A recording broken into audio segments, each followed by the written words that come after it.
Hey Falcon fans, I'm Thomas Mott. Welcome in Atlanta Falcons today. We're going to jump into some Falcon rookie grades. Let's look back at the 2021 draft class and see just how good or bad they actually played. I'll give you guys my grades on that here in just 1 second. First, mailbag video coming up later on this weekend, actually just a couple of days away. I want to compile my questions now. So if you're a subscriber, go down below and use the hashtag Falcons in the comments section. Ask any sort of related Falcon question you possibly could want. We'll pull our best 7 or 8 to go ahead and answer in a weekend mailbag video coming up here in just a couple of days. First, though, again, you must be a subscriber, so hit the red subscribe button down below right now.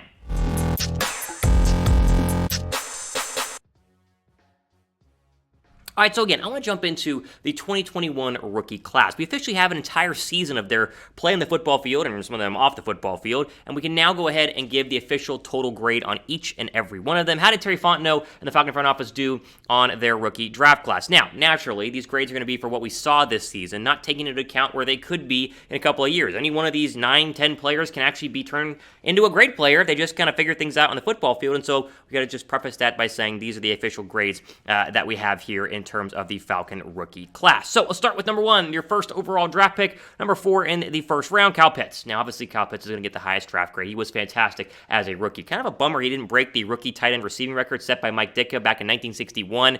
Due to the fact he had kind of an average final game against the Saints, they were doubling him a lot in that game. He needed like 50 yards. He got like 20 yards, and so it was a bummer he didn't get there, but still, a 1,000-yard receiver. He could have used some more touchdowns. I think some emphasis on getting him some looks in the red zone was something they tried early on and then kind of got away from, then they kind of got back to, but overall, I thought Pitts was absolutely fantastic as a rookie, and I think that he is honestly poised to have an incredible year in 2022. I think that's the important fact here is not only was he great in his rookie year, which is a hard thing to do as a rookie tight end. We talked about it all the time in terms of Kittle wasn't great his rookie year. Kelsey wasn't great his rookie year.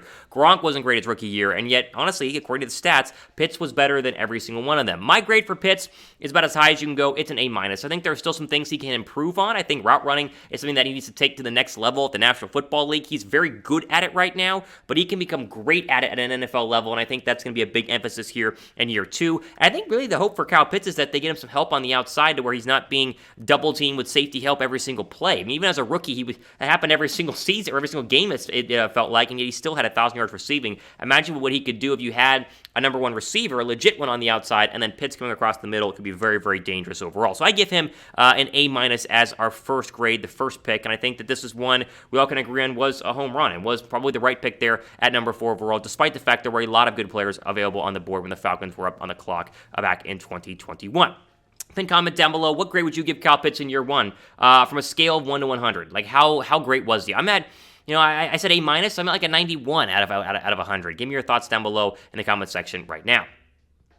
All right, our second round draft pick was Richie Grant, the safety out of UCF, it was UCF. I'm blanking right now. Either way, it wasn't very good. A number 40 overall draft pick should have done a lot better than what he actually did. The stats are very, very, I would say, unimpressive, but it was mainly because he hardly played, and that was kind of the issue with Richie Grant. Yes, he was on and off the football field with injuries, but as a whole, he just wasn't good enough to be playing a starting safety position in the National Football League, and they tried to kind of squirt him in there just a couple of times in order to give him some playing time, and he just was getting beat. He wasn't tackling very, very well. It was very much a lost season overall for Richie Grant, and to me, he's one of the more disappointing rookies. I think, as I said before, you expect a second-round draft pick to at least start. Like, I'm expecting him to contribute significantly. It's when you get to the 3rd, 4th, and 5th round picks where you can kind of, slowly ease them in. But the fact that Grant was taken right around a lot of other good players who did start their first year, to me shows that it wasn't that great of a pick. Hopefully he improves. He's the one that needs to improve here going into 2022. My grade for him is a D-. Again, like, you expect your guy in the second round to actually play. I know he had people ahead of him who were more experienced overall, but there were injuries there. He could have really taken that spot, grabbed it by the horns. He did not, and so disappointing rookie year overall for Richie Grant. Moving on to our 3rd round draft pick, that was Jalen Mayfield, 68 overall in the 2021 NFL draft. Mayfield, listen, he gets a lot of hate because if you look at his actual draft grade in terms of playing on the football field, Pro Football Focus, he was rated one of the worst left guards in the National Football League, but I'm not going to blame him that much. I give him a C+. He wasn't supposed to be playing not only in year 1, but playing at left guard. He was a tackle. He was drafted to be a right tackle to go ahead and compete with Caleb McGarry, provide depth to Caleb McGarry on the right side. And the fact that he had to basically start every single game, to me, is a plus. Like, the fact that he's gotten some rookie starting reps is a good thing for his future career here in 2022. Was he great? No. He was very, very bad in a liability, but he was not supposed to be in there. And so my grade for him is not as low as potentially some other people who want to judge what he did his rookie season. Who's with the most impressive rookie besides Kyle Pitts? Who do you guys have? Like, besides Kyle Pitts, who was your most impressive rookie? Let me know who that is down below right now in the comment section. I'll give you mine coming up here in just a little bit. Before we go ahead and move on, the Falcons t-shirt hat combo is still on sale right now. It was $39.99, and now it's $29.99, 25% off, chatsports.com/Falcons combo / I picked up some new NFL gear just a couple of days ago. Same link, same website. If you guys want to jump in on this as well, it'll be down below in the description box. Pick up the hat and the t-shirt. That way you're ready to go for the offseason. Wear it during the draft. Of course, wear it during preseason, and of course you wear it during the season as well. Chatsports.com /Falcons combo / 25% off right now. Jump on that deal. All right, let's move into the fourth pick that the Falcons had, number 108 overall, and rookie Darren Hall. Darren Hall's a hard one to go ahead and grade because he was in and out. He didn't play a lot, but when he did, he played decently in the nickel position. Did he get beat a couple of times? Yes, but I think that Hall is a quiet, impressive rookie, and one that you got there, at number 108 overall, who you weren't expecting to do anything crazy this year, but gave you a glimpse of what he potentially could become as a starting slot cornerback, or maybe even moved out to the outside. I give him a C-. Again, he didn't ball out of his mind. He didn't really, turn a lot of heads, but it was like when you saw him make a couple of plays, you went, okay, yeah, I think he can play at the next level. And honestly, when you get to the 3rd, 4th, and 5th round, that's what you're kind of looking for in a draft pick. Can they actually play here at the NFL level? I think Hall can. Is he going to be a breakout star in 2022? I don't know, but he does get a C- overall for my grade. Now, as I said earlier, we have a mailbag video coming up later on this weekend. If you guys want to get in on that, if you haven't already, go down below, use the hashtag Falcons to ask any sort of Falcon-related question, and then subscribe, because only subscribers get their questions answered, and you just do that by hitting the red subscribe button and hitting the notification bell as well. Let's get to 5K subs. We're approaching 5K. We're at 4.5 right now on the channel. Let's go to 5K. Help us out. Go down below.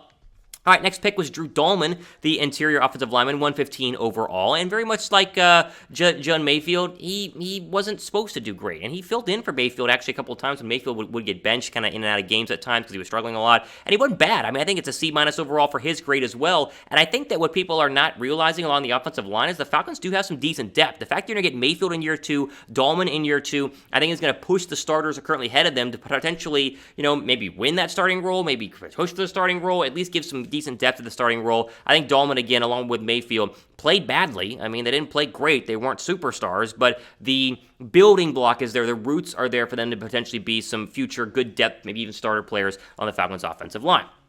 All right, let's move on here to the 6th pick that they had, 149 overall, Taquan Graham.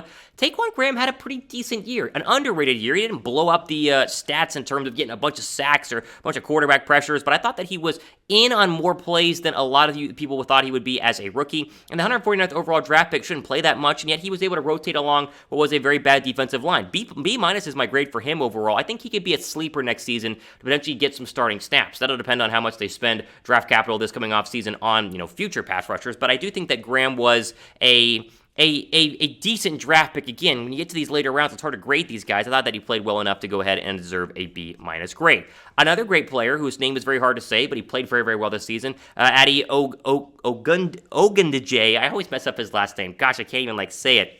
He was really good. And even though he's the 182 overall draft pick, obviously coming over from overseas in terms of, his childhood, he was fantastic in getting to the quarterback. 33 tackles, 5 TFLs, 1 sack, and 2 quarterback hits. He was able to get to the quarterback and did a very good job in limited playing time. Alongside Taquan Graham, he had very limited playing time overall and yet made the most of it. I think another sleeper there along the defensive line, a B+. This is kind of a reoccurring theme I'm getting here from today's video, is that the Falcons have some decent depth from some later round draft picks along the trenches, offensive line and defensive line. I think a B+ is where I'm going to go ahead and forgo for the 182nd overall draft pick along the defensive line for the Atlanta Falcons.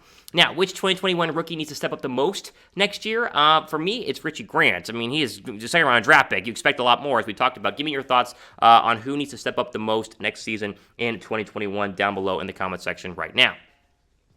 All right, moving on here as we talk about the rookie class in 2021 and the grades that I would go ahead and give them. We get to Avery Williams, the cornerback, picked at 183 overall.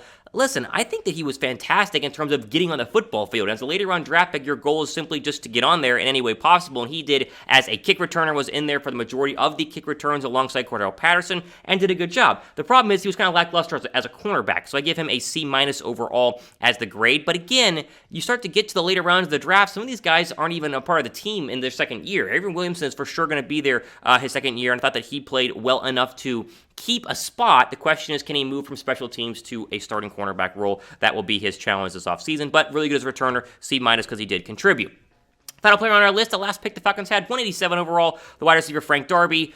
Frank had a bad year. I mean, the grade for him is going to be undecided. I really can't give Frank Darby a grade because he was very much injured. He was hardly out there. And I think the problem is that we expected Frank Darby to be an absolute star this year. Like, he was going to be this steal of a draft pick in the later rounds, and then he got hurt and basically did nothing. So TBD on Frank Darby, but really didn't show me anything that makes me say, ooh, I'm very excited about him and being a starting receiver in 2022. Overall, my grade for the rookie class is a C-. I think that it has potential to be a B overall class going into the future, but there are plenty of players who you kind of sit back and go, all right, what are they? Like, I talked about how you got some decent pass rushers, some defensive offensive linemen who may become something, but their play in the field didn't guarantee that. It was like they were able to hold their own, but they weren't playing well holding their own. You talk about Jalen Mayfield or Drew Dalman or even Darren Hall, right? So the hope is that they're able to get better from year 1 to year 2, as most players should be able to. And then you look at guys like Kyle Pitts become a superstar, hopefully, in year 2. And then you look at people potentially like Richie Grant just figuring things out in 2022. A lot of questions still to be answered about this rookie class. However, I would give them an overall grade of a C-. What grade would you give them? The 2021 rookie class overall grade, A, B, C, D, or F? Let me know what your grade would be down below right now. Mine's a C-. I want to see what you guys think down below right now. All time for today on our Atlanta Falcons rookie look back in terms of looking back at the draft class and giving my grades on them. Make sure you guys are subscribed. Plenty more content, really good content coming up as the offseason rolls on here on Atlanta Falcons Today. For Chat Sports, I'm Thomas Mott, signing off to the rest of your day.